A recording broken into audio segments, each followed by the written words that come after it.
Where is the wealthiest place in the world? It's not China, it's not Dubai, it's the graveyard. Because in the graveyard, you will find inventions never invented, businesses never erected, songs never sung, books never written, ideas never nurtured, people never realized. But you want to know something else? You're not in the graveyard yet. We get one life, and every passing moment, we will never get back again. The problem is, you think you have time. Stop wasting your life. How many hours a day you waste, or how many hours a week you waste. And the classic answer is something like 4 to 6 hours a day. You know, inefficient studying, watching things on YouTube that not only do you not want to watch, that you don't even care about, that make you feel horrible about watching after you're done. That's probably 4 hours right there. You know, you think, well, that's 25 hours a week. It's 100 hours a month. That's 2.5 full work weeks. It's half a year of work weeks per year. And if your time is worth $20 an hour, which is a radical underestimate, it's probably more like 50 if you think about it in terms of deferred wages. If you're wasting 20 hours a week, you're wasting $50,000 a year. And you are doing that right now. And it's because you're young, wasting $50,000 a year is a way bigger catastrophe than it would be for me to waste it, because I'm not going to last nearly as long. And so if your life isn't everything it could be, you could ask yourself, well, what would happen if you just stopped wasting the opportunities that are in front of you? You got to be very intentional and deliberate. The stuff that you're dreaming about, the stuff that you want to happen, it's not going to happen by osmosis. Like, you got to get up and you got to go after it. And what the devil wants you to do, what the enemy wants you to do, is get distracted and focus on stuff you shouldn't be focusing on. He wants you to stay in bed. What he would love to do is for you to waste these next 2 or 3 weeks. People spend time waiting for when the time is going to be right. They're waiting for the pieces to fall into place. They're waiting for the planets to align. They're waiting for everything to be all set. It's not going to happen. You want to know when the time is right? The time is right now. All you have to do to kill procrastination is just start. More active and commendable still is the person who is waiting for the daylight and intercepts the first rays of the sun. Shame on him who lies in bed dozing when the sun is high in the sky, whose waking hours commence in the middle of the day.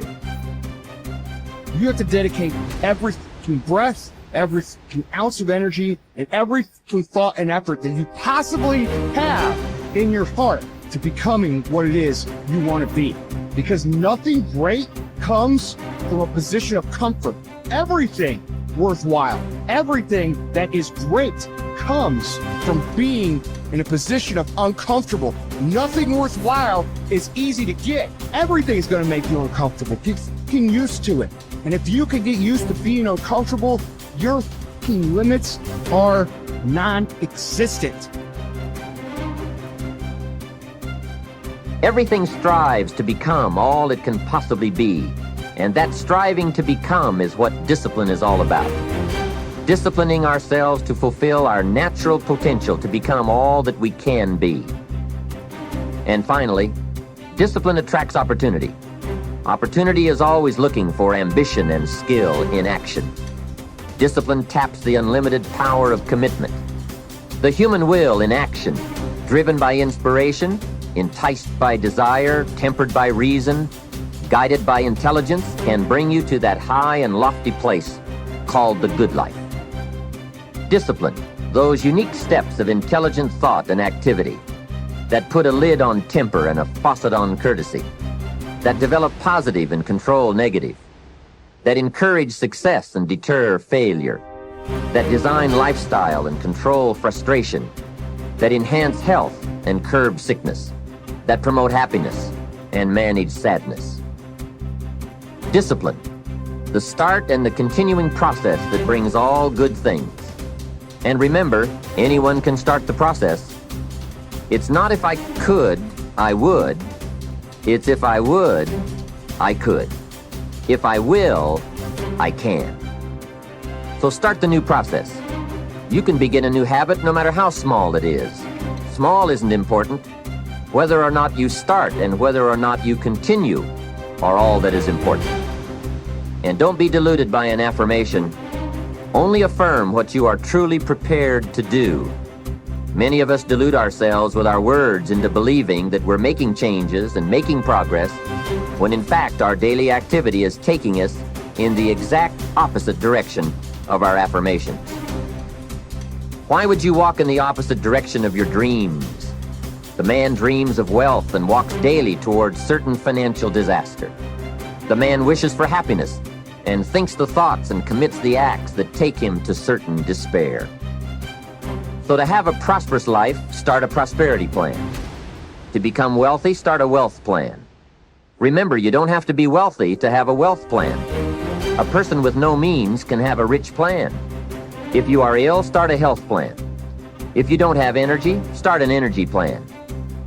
If you don't feel good, start a feel-good plan. If you're not smart, start a smart plan. If you can't, start a can plan. If you haven't, start a have plan. Anyone can. Even a bad person can start hearing good messages and reading good books. Recognize that the start of the better life, the happy life, the wealthy life, is today. This is exciting. Both the process and the result can begin today. Start the new journey today. If you think of a new idea, today is the day to begin the discipline of putting that idea into action. Set this day up as a long, busy, exciting start for your new life. Get your first book for your new library today. Begin your new practice of setting goals today. Start clearing out a drawer of your new orderly desk today. Start eating an apple a day on your new health plan today. Put some money in your new investment for fortune account today. Start reading with intensity for your new wealth of mind plan today. Write a postponed letter today. Make a delayed telephone call today. Pick up your camera and take a picture of something to start your new treasury of photographs today. Get some momentum going on your new commitment to the better life. See how many activities you can pile on in this first day. Go all out. Break away from the negative downward pull of gravity. Start the thrusters going. Prove to yourself that waiting is over, hoping is past, and that faith and action have now taken charge. It's a new day, a new beginning for your new life. With discipline, you can't believe the list of positive moves you can make in the first day of your new beginning. What have you got to lose? Only the despair and fear and guilt of the past. Only the dissatisfaction and unhappiness and lack of fulfillment of the past. Only the frustration and low self-esteem of the past. Don't let yourself forget how many doctors have died, furrowing their brows over how many deathbeds, how many astrologers after pompous forecasts about others' ends. How many philosophers after endless disquisitions on death and immortality? How many warriors after inflicting thousands of casualties themselves? How many tyrants after abusing the power of life and death atrociously, as if they were themselves immortal? How many whole cities have met their end? Haile, Pompeii, Herculaneum, and countless others. And all the ones you know yourself, one after another.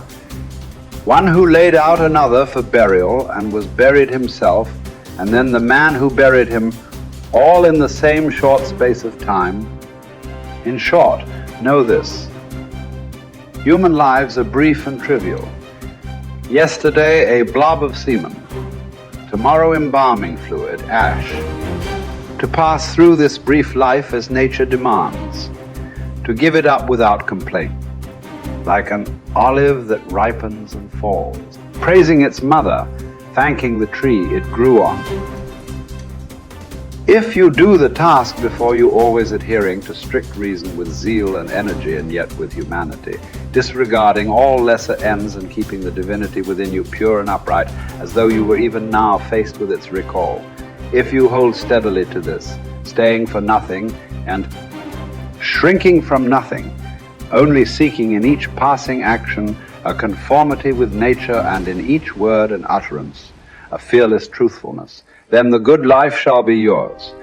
And from this course, no man has the power to hold you back. Soon you'll be ashes or bones, a mere name at most. And even that is just a sound, an echo. The things we want in life are empty, stale and trivial. Dogs snarling at each other, quarreling children, laughing and then bursting into tears a moment later. Trust, shame, justice, truth, gone from the earth and only found in heaven. Why are you still here? Sensory objects are shifting and unstable. Our senses dim and easily deceived. The soul itself a decoction of the blood. Fame in a world like this is worthless. And so, wait for it patiently, annihilation or metamorphosis. And until that time comes, what? Honor and revere the gods. Treat human beings as they deserve. Be tolerant with others and strict with yourself. Remember, nothing belongs to you but your flesh and blood, and nothing else is under your control.